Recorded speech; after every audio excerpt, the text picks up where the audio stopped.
Dust motes danced in the single shaft of light piercing the dim workshop. The old craftsman reached into a wooden box, his calloused fingers closing around the pencil. He weighed it for a moment, testing the balance of the wood and the core within. Across the workbench, the boy sat with a blank sheet of paper waiting. The craftsman leaned forward, the shadows catching the deep lines on his face. He held the pencil out, stopping just before the boy could take it. "Before you begin," the craftsman said, his voice low and steady, "remember this, you can achieve great things, but only if you allow yourself to be guided by others." The boy nodded, his grip firm as he took the pencil.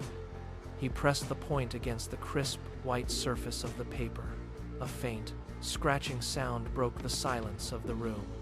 The pencil moved, feeling the resistance of the fibers against its tip. It was no longer a tool resting in a box. It was a conduit. It felt the boy's pulse through his fingertips as the first word took shape. The journey had finally begun, and with every stroke, the pencil felt the weight of the instruction it had been given.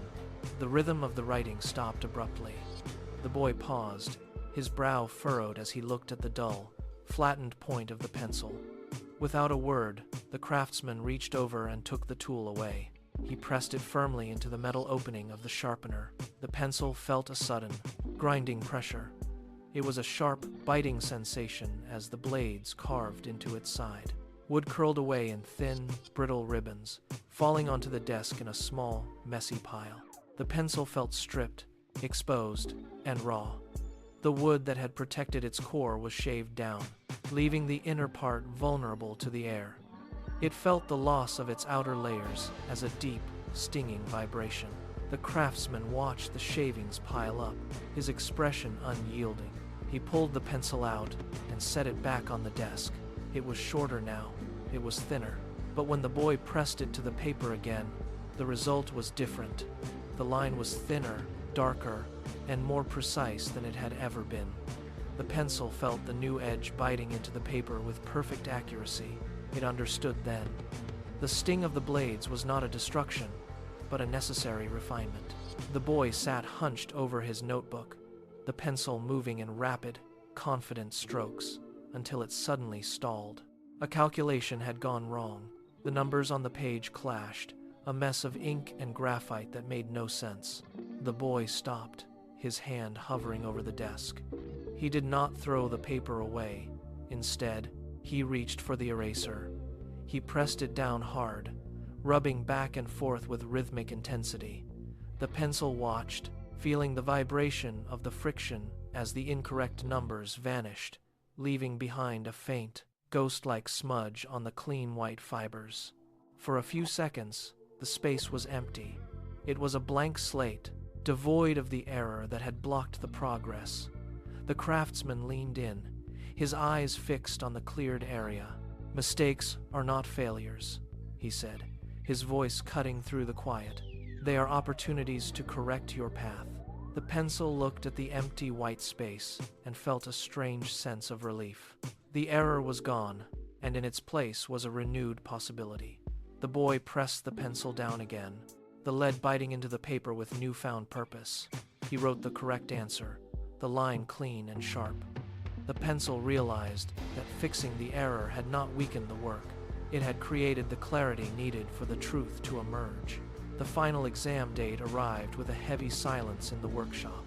The desk was clear, save for a single stack of test papers, and the pencil resting in the center. The craftsman walked over, his shadow falling across the workspace. He did not point to the polished surface or the length of the wood. Instead, he touched the very tip of the lead. "The most important part of you is not your exterior," he said, his tone steady and deliberate. "It is what lies within." The pencil felt the weight of those words. It recognized that its true value was not in the paint or the shape it held, but in the dark core that allowed it to leave a lasting mark. The boy reached out, his fingers trembling slightly as he took hold of the wood. He gripped it tightly, his knuckles turning pale. The air in the room seemed to thin, charged with the gravity of the upcoming challenge. The boy smoothed the paper, his gaze fixed on the first question. He held the pencil poised, waiting, the lead hovering just millimeters above the blank page. The tension was palpable, a quiet vibration that filled the space between them. Every breath felt measured. The exam was the ultimate test, and the pencil stood ready to translate the boy's knowledge into reality, proving that the strength inside was all that mattered. The exam began with a frantic scratching of lead against paper. The pencil moved across the page, driven by the boy's hand through every complex problem. It worked without pause, leaving clear, dark marks that filled the white space. With every sentence, the wood shaved away, the pencil growing shorter and shorter. It did not resist the attrition. It embraced the constant shortening, knowing each inch sacrificed was a piece of the boy's success. The boy's grip tightened as he neared the final answer. The pencil was now a tiny stub, barely held between his thumb and index finger. It was spent, yet it held firm for one last, decisive motion. The boy pressed down, and the pencil left a final, bold mark on the bottom of the page. The work was complete. The boy set the stub down and whispered, "Thank you, little friend." The pencil felt no regret in its diminished state. It lay on the desk, surrounded by pages of meaningful, finished work. It had given everything it held within to leave a lasting impact on the world. Its purpose was not in its length or its shape, but in the clarity of the thoughts it had helped bring to light. The workshop grew still, the silence now filled with the weight of what had been created.